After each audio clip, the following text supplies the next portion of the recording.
Okay, with all the woodchop variations, the pulling hand is always going to be the one that attaches to the handle first. So if we're going from high to low, from left to right, your right hand, the pulling hand, is going to be the one here. Then your left hand is going to be on top. Remember, the arms need to stay fairly straight. All right, we're going to pull the weight off of the stack here. You want to see a full 180 degrees of rotation here. And one of the things that is going to dictate that motion is what I tell my clients is the position of their belly button. Imagine you got an arrow sticking out from it, and that's going to tell you how far you've actually turned through these ranges of motion. So from here, tall, arms straight, slight bend in the knees, and we're just going to shift the weight from one foot to the other, pivoting.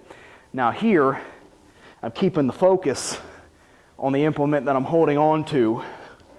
Another option, if you have a client that gets a little motion sickness from doing this, what you can do is have them focus on a point straight out in front of them.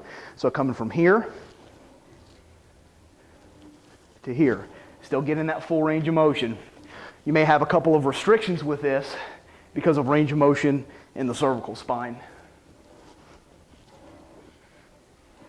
Horizontal woodchop, same thing here. Pulling hand goes underneath. Start off here. Transfer, or the weight is always on the foot where the implement is facing. So it's on my left foot now. As I come across, it's going to transfer over to the right foot. Okay? Eyes are focused now on the implement I'm holding on to. And then I'll do a couple here. Focus straight forward. Here in a low pulley position woodchop, same exact thing as before. Pulling arm goes underneath.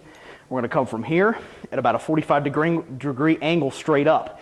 Now the most important part on this one is making the axis of rotation around your spine.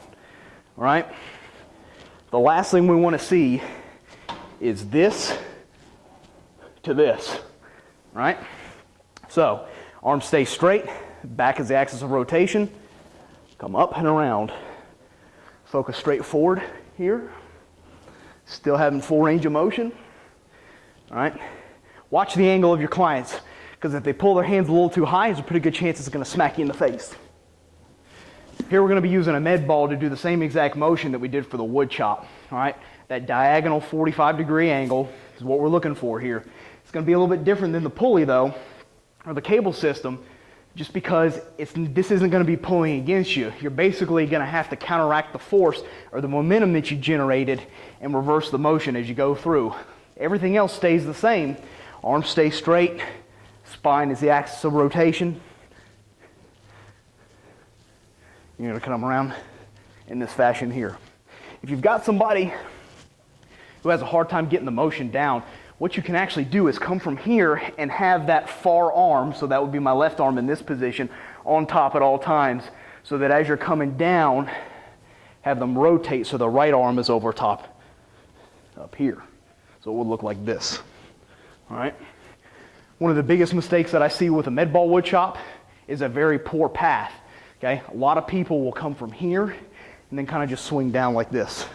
It's not a wood chop. Heck, I don't even know what you'd call that. Okay. But stay away from this. Straight path, up and down.